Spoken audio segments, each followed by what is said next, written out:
everyone, I am Rebecca from ChemKnits, and today we are going to explore using resist techniques on sock blanks to create really fun patterns. The sponsor of today's video is Amy Michelson, and we thought it would be really fun to explore the types of beautiful patterns you could see in batik fabrics, but using a sock blank. A sock blank is a piece of fabric.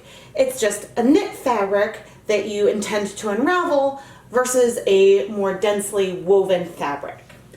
We can't really use wax on a sock blank because it would be hard to peel off. The wax would probably penetrate the fibers of the yarn and it would just be hard to unravel and work with. But washable glue might work really well because I had a little bit of this dried glue and I was able to dissolve that in water. So there is some potential here. However, the fact that this glue will dissolve in water presents another problem. Will the glue stick around long enough on our yarn so that way we could see the resist?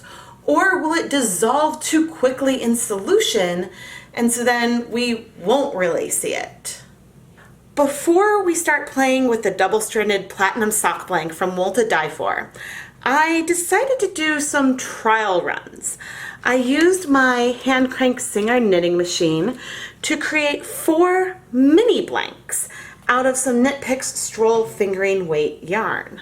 I am going to apply some of the washable Elmer's school glue onto these blanks, and then we might explore a few different techniques to see if we can get a good resist on the yarn. I do know that you can use washable glue. I think more people tend to go for the blue gel.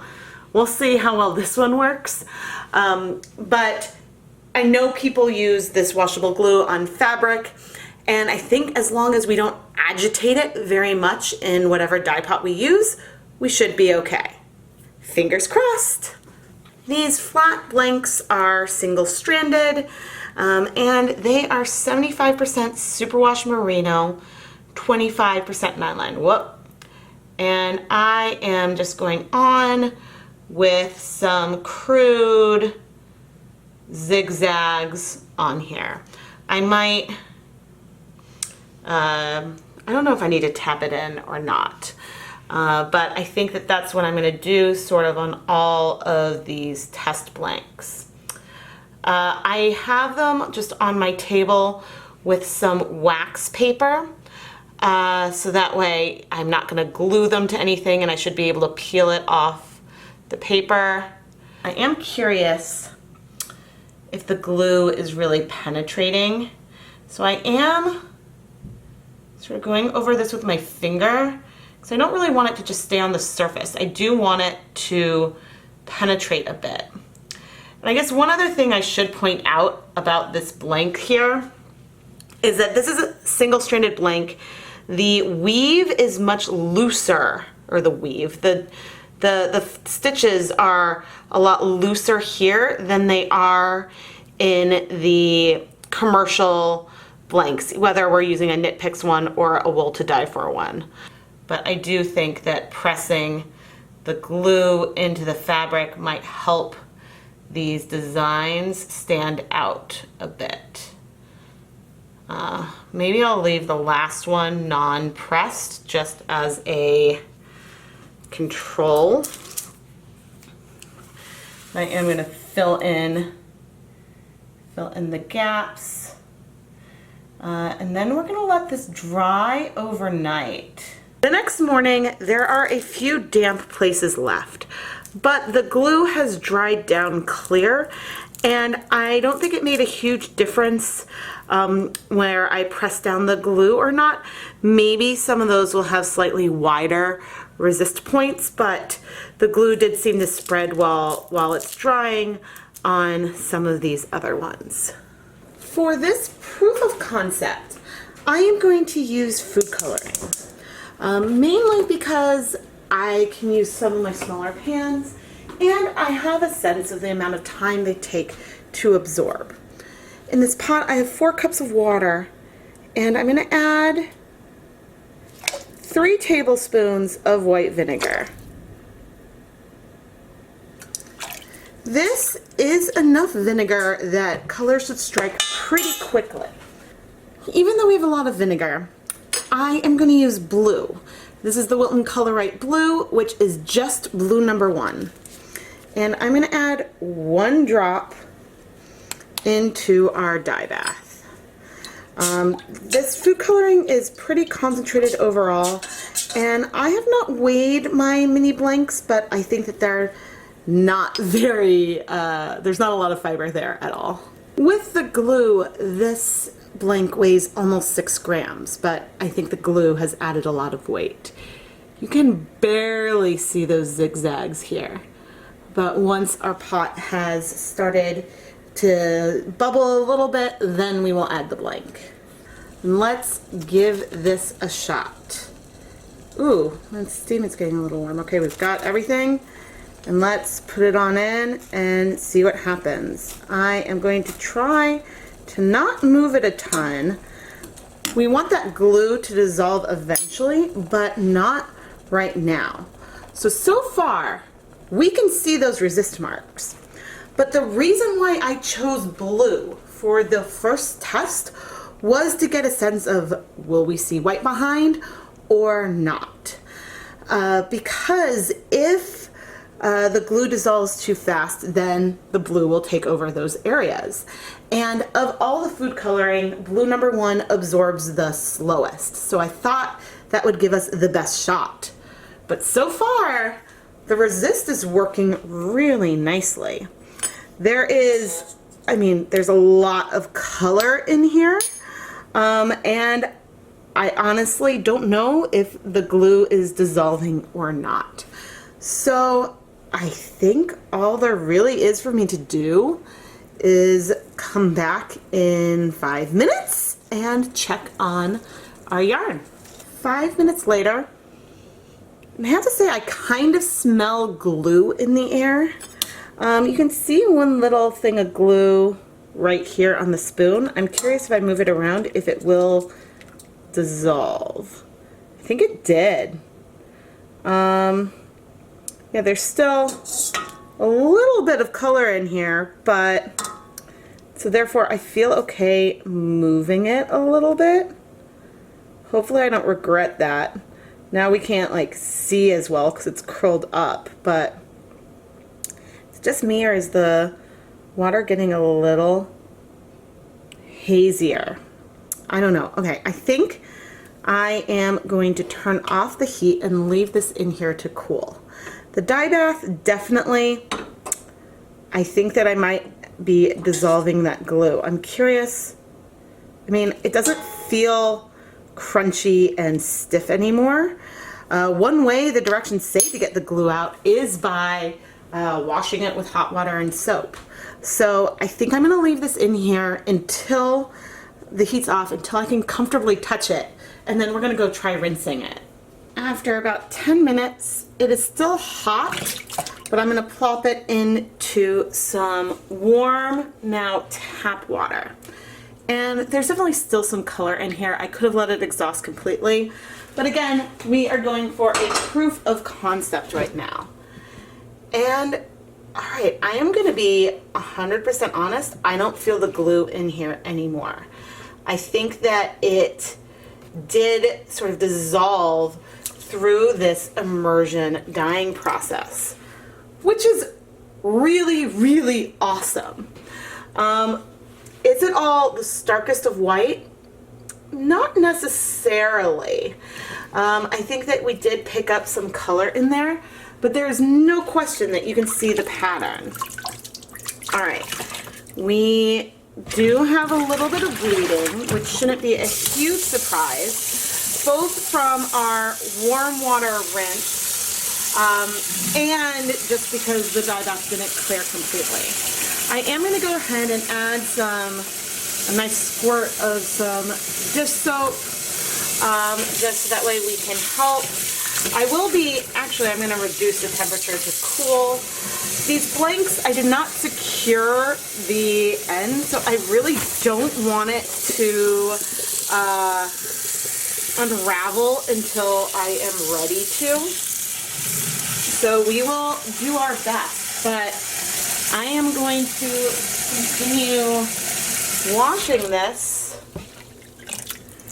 I think just until the water runs clear, because, you know, I'm squeezing and moving it around, but I don't feel any glue left, which is awesome. There's some sunlight, but you can definitely see those zigzags. The blank is so tiny that I don't think I'm going to put it through the spin dryer, so I did sort of pat it dry a bit on a paper towel, and I'm going to go hang it up to dry. I do want to let it dry completely before I unravel it, so that way I can feel the texture and see if it feels gluey or not. But just looking at it, certainly I would be able to unravel it right now. The question is, did I successfully rinse out all of that glue? I have reset, and this time we are going to try it again, but we are going to use a drop of the Color White Black food coloring, which has some blue, some red, some yellow, and it's overall a lot of pigment. Again, we've got 4 cups of water and 3 tablespoons of white vinegar. And on this blank, I guess especially compared to what we last did, I can really feel that stiffness from the glue here.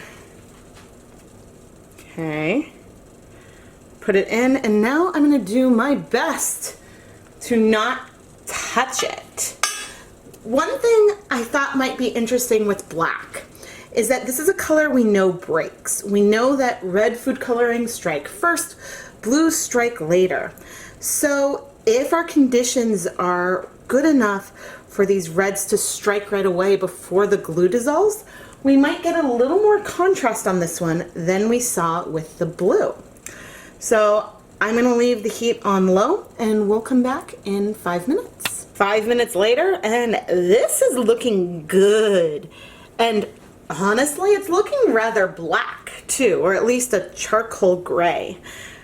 Maybe because there was a lot of I don't know. I'm not seeing a lot of breaking right now. I mean, I am seeing breaking because what's left in here is blue and those reds have all bound, but it's very rare to get something that feels so gray versus purple with food coloring. So I am a little impressed. Instead of swishing it around this time, I'm just gonna turn off the heat and let this cool for 10 minutes before we go and start washing.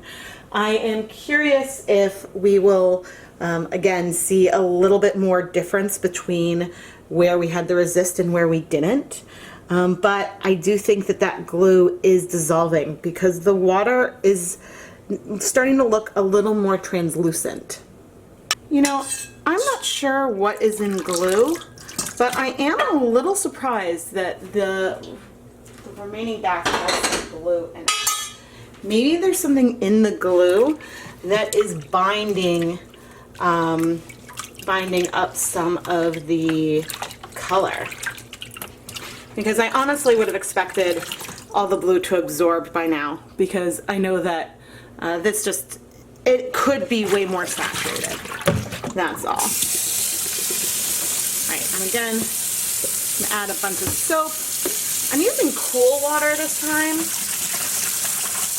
just because I want to see if there's any difference, but I can say either that glue is soft or it's gone. Like, I cannot tell by feel where it is located on the yarn. And so I think that is a pretty good thing. So once this is done, I'm going to sort of pat out the excess water and then hang this up to dry, so hopefully later today we can try to unravel it. So I moved the blue swatch around in the hot pot and I washed it in warm water. And honestly, I barely feel any glue. Maybe there's a couple spots where I feel it, but I believe I could unravel this one completely. The black one still feels crusty. I did not move this one around in the dye pot, and I used cool water to wash it. A lot of the glue has been removed, but I think you can almost see in the stitches that there's like this stiffness there. I still feel like I could unravel it, but it definitely needs to be washed again. Even though I haven't unraveled either of these yet, I would say this technique is working, and I'm willing to give it a shot on a full-sized sock blank. I have not washed these since the last update, but for a continued proof of concept, I am going to start unraveling this blank. I will wind it onto a nitty knotty to relax a twist later, but I just want to try to unravel this through one of the zigzags, and you can see that this has no problem unraveling. And if that glue were in there, it would be a lot more problematic. I think that the effect of the glue resist on the final yarn will be pretty subtle, you know, some white patches sprinkled in, probably a little more severe than what we might see from some resist from the stitches themselves, but pretty similar. However, I think that we could do a really cool gradient with the glue to give more white on one side and less on the other for a very subtle but still fade look. Now I am going to attempt to unravel the black with the more crunchy stitches. So whenever I unravel a blank, I always will go and wash it after. Okay, and here's the first little glue bit. And so you can see how you can definitely stretch it, but the piece with the glue is holding its shape more. I am able to unravel this section. And so with this particular mini, oh, we did stick at one spot. Oh, no, it's fine. Yeah, so with this particular mini, I will definitely soak it in some warm water to relax that crimp and to get the rest of that glue out. But as far as a proof of concept goes, I am convinced that we should go for a full skein. Now that we've done our proof of concept, I am going to add some resist onto our double-stranded knit blank from Wilton Dyepot. And I think I want to go with the zigzag pattern, but I'm going to have them be more sparse on one side and more dense on the other. And so I am going to now speed this up and add on a bunch of glue.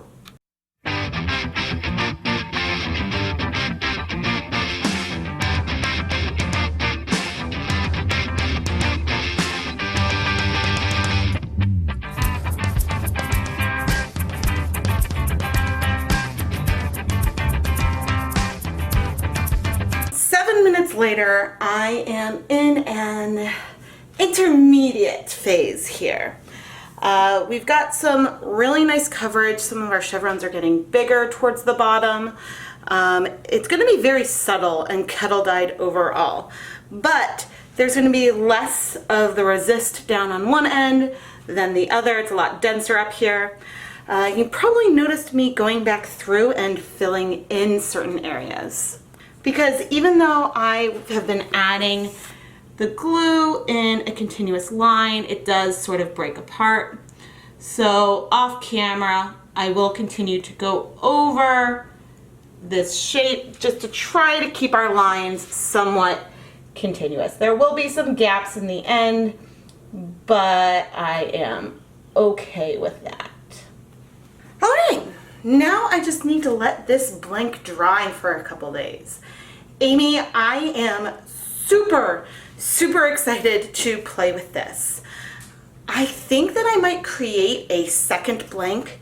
The patterns will not be exact because I'm not that good. I am so excited, so unbelievably excited. Yeah, so I'll come back in a few days when this is dry. Here is the second blank. On this one, I think I was able to get a little more glue out at once. And so you can see that the glue is thicker, a lot thicker than that first one. I'm really into this. I am really excited. And yeah, I now need to go find a place to leave this so it can dry. That's gonna be the challenging part. I have tried to lay this out sort of evenly in here, but clearly we're getting some folds. I don't want to like crack the glue, but I do want, well, you know, it sort of is what it is, and these folds will add like some other element of resist probably. But yeah, we're gonna go mix up some dye and then come and put it on our blank. Now let's mix up our dyes. This container holds 4 cups of water, and so I'm planning to combine some dye and some vinegar in here, top it off with warm water, and then pour it onto the dry blank. But let's start with 1, 2, 3, 4, 5, 6 tablespoons of white vinegar. I will probably need to add more water after a little bit, but we will see. We'll start heating it once we pour this on. And I'm going to add to the vinegar 1 cup of a 1% stock solution of Dharma Delphinium Blue. Now I'm going to go fill this up the rest of the way, fill it to the top without spilling over, and then we'll go add the water onto our blank. I'm leaving the hot water running in case I need to grab some more, but now here is our dye mixture, and I'm going to start pouring this directly onto our blank and start heating things up. I am on my gas stove top, and I'm also going to add, I think, another 4 cups of warm water. This should help these colors start striking right away.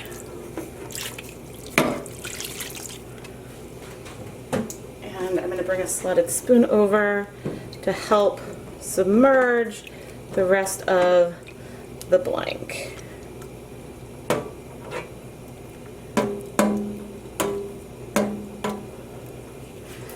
And moving it around a bit. I don't want to move it too much because I don't want it to make the glues dissolve, but alright, I did a ton. I do want the dye to be able to spread out a bit. Oh, come on. Oh, that's pretty. That's so pretty. Okay. I think I'm going to leave this as it is. I am going to go ahead and add a little more vinegar. 1, 2, 3, 4, just to help things along a little bit. I'm like tempted. There's only a tiny bit of dye left in here, so I'm adding just like a little bit down here. Just a couple drops, made me feel a little better. It's funny that you could see how purple it looked until it hit the water, and then it sort of turns blue with the heat. But so far you can see the resist so well. I'm going to let this sit for about 15 minutes and then we'll come back. But I am going to reduce the heat to be a little lower. It's been 15 minutes and I just turned the heat down a little bit. But to me it's looking really clear, or really pasty. Yeah, I'm not seeing a lot of blue there, but I am seeing white because I think that our glue is dissolving. I think that the glue is dissolving. I'm curious what, we got good color under here. It's so opaque, it's a little hard to tell. I think I'm gonna add probably 8 more cups of water to it while we're heating. All right, I actually changed my mind. So I just added 8 cups of warmish water and I turned off the heat. It is still a bit too hot for me to stick my hands in here, but what I can do is start moving it. And you see that we do have some color that is showing up in here. So what I'm gonna do is create a, I guess, wash bath of warm water and put this directly in there. That bath is filling up, I'm going to remove the blank, drain off some of that gluey water, and pop her on into our dye bath, which is filled with warm tap water. From our 2 test blanks, I learned that washing with warm water helps to remove that glue. And so that is what we're going to do right now. It still feels a little tacky to me, but it definitely doesn't feel crunchy. And I mean, you can see the resist from the glue so well. I have a feeling that in the dye pot, the chevrons look so sharp for a few reasons. And one is that you're seeing the white of the glue. And I just added some dish soap. Ooh, yeah. And actually, some of this has pretty shallow penetration. I'm not seeing as much of the chevrons on the back as I am on the front, which is really interesting to me. Now, since we are using warm water, we're seeing a little bit of bleeding. Some of it could have been some color. I don't know if the glue has protein in it, just some color bind.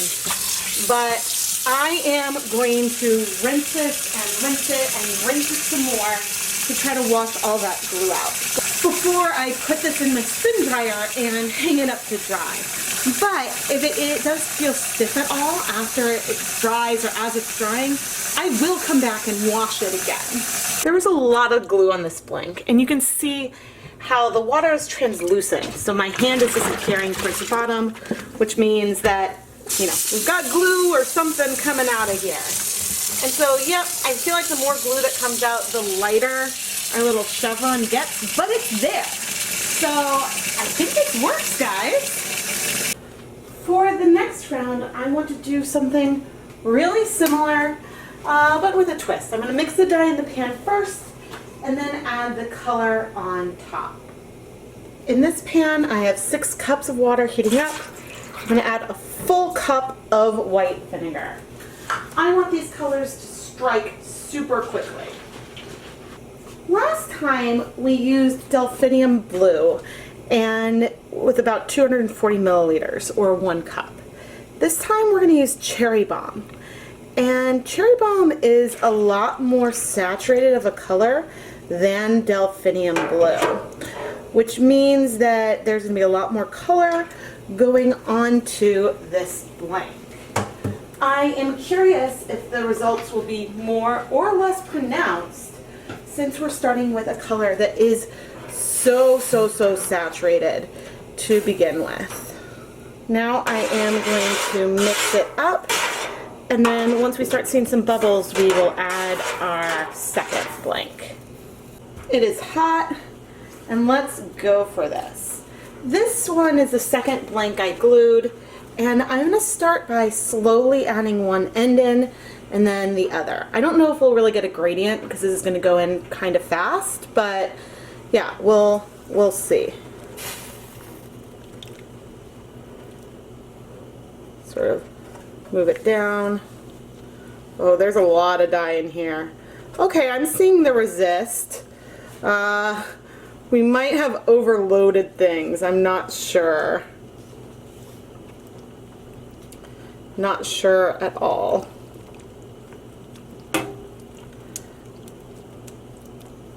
The nice thing is that by adding it in this way, some of these like wrinkles are more legit because things softened, but I don't want to move it around very much now.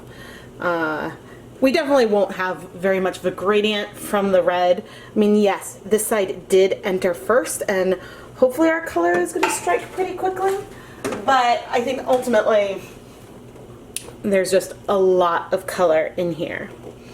Alright, so I'm going to go ahead and let this sit for 15 minutes. We're going to leave it on low heat, and then we'll come check in. A lot of the color has absolutely exhausted.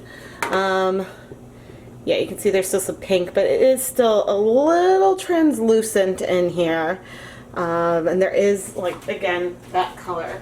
But I think at this stage, I'm going to leave it on the heat, but I am going to add more water. I just added about 8 cups of water, which actually does decrease the amount of acid, but I think you could see like there's ultimately not that much color left. I am moving it.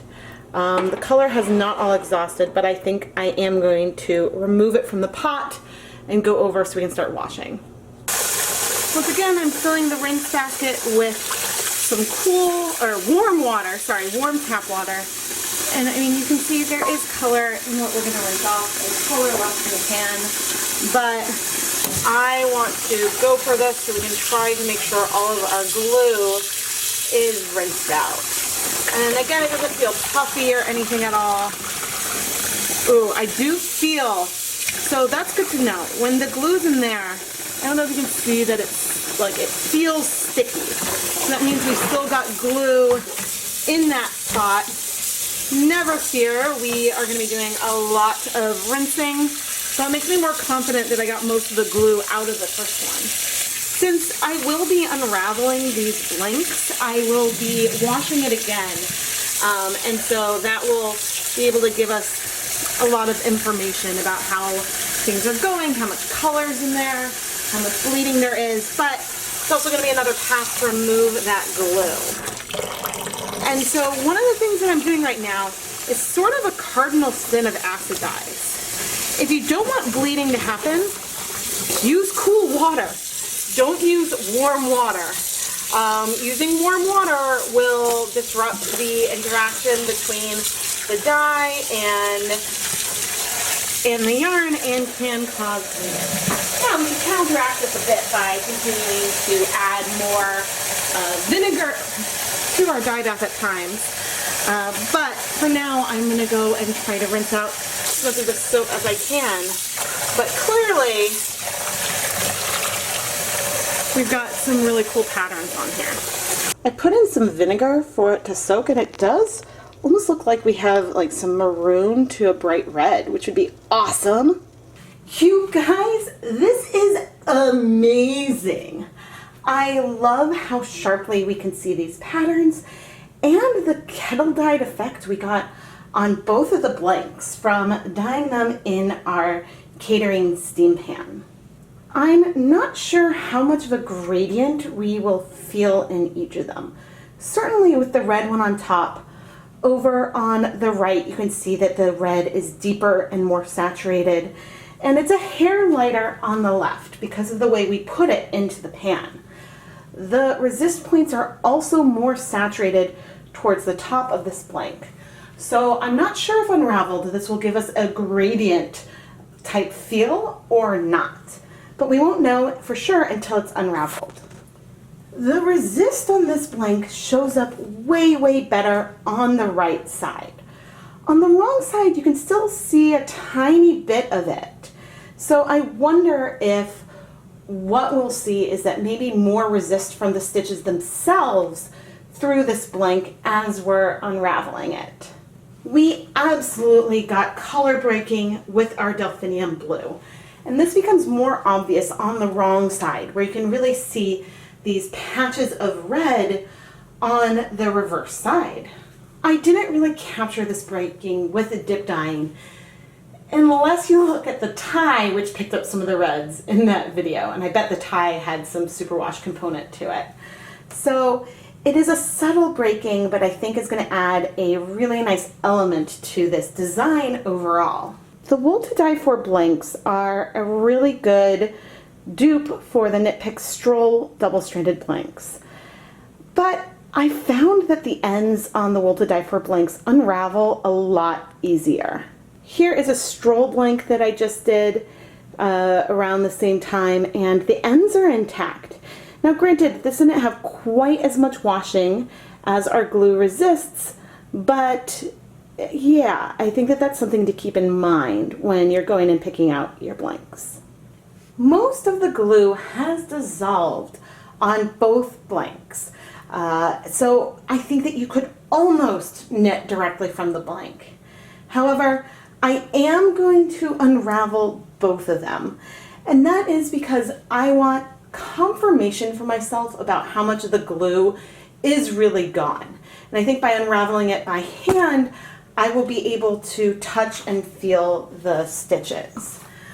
There's really only like a couple places that I feel where the resist still feels slightly stiff.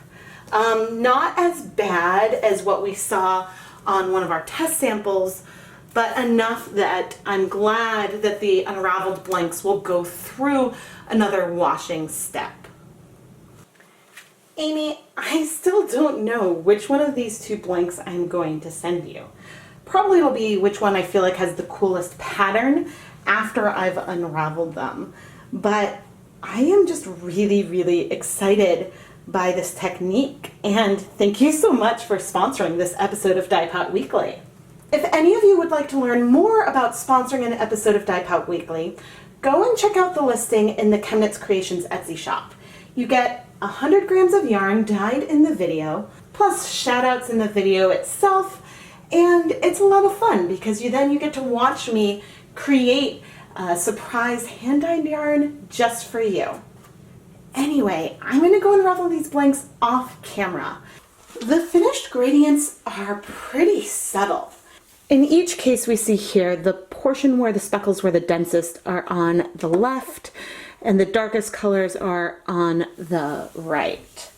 I am really glad that I had the opportunity to unravel both of these blanks because it reassured me that A, they were both really easy to unravel, and B, some of the parts that felt slightly stiff didn't really feel as stiff anymore once I unraveled it, which means that I do think someone could have knit directly from either of the blanks. I'm going to insert some pictures here as I was unraveling the blanks, but those cool chevron resists that we created with the glue add these pale speckles that you see throughout the blank. Yes, there was a little bit resist in areas just from the stitches themselves, but there would not be nearly as many pale speckles as we see here if not for that glue chevron. Here's a close-up on the blue, and it's hard to see, but you do have areas with more purple and areas with less, areas with more of these reverse speckles and areas with less. On the red, we have more of a true gradient. Since I added one end into the dye bath a lot sooner than the other, we have sort of this cranberry color throughout, but it's much more saturated on one side. Amy Michelson, thank you again for sponsoring this video and challenging me to try out this technique. I am so inspired, and honestly, I don't know which one of these is my favorite. I am Rebecca from ChemKnits, and if you enjoyed this video, make sure you give it a like and leave a comment below and let me know what you think. I know I started off with a batik, a very simple batik-like pattern, but what would you like to see me use as a resist? Have you tried this? What kind of patterns should I try creating next? I still wonder if diluting the glue with some water would help with some of the application. So if you have any tips, let me know. Thank you so much for watching, everyone.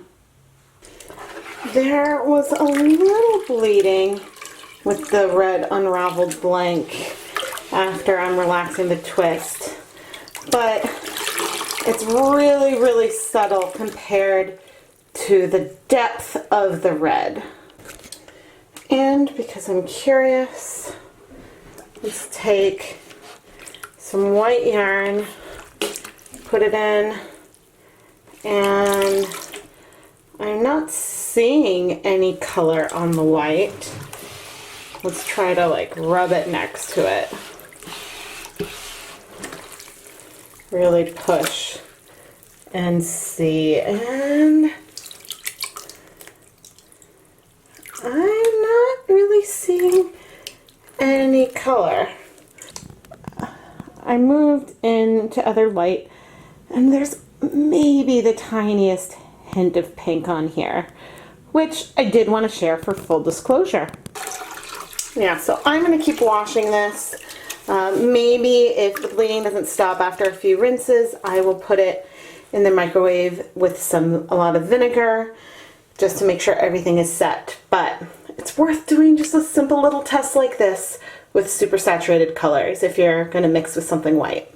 And And then sometimes adding some vinegar. The rinse does the trick. Letting it soak for a couple minutes in just some straight vinegar, and our water is clear.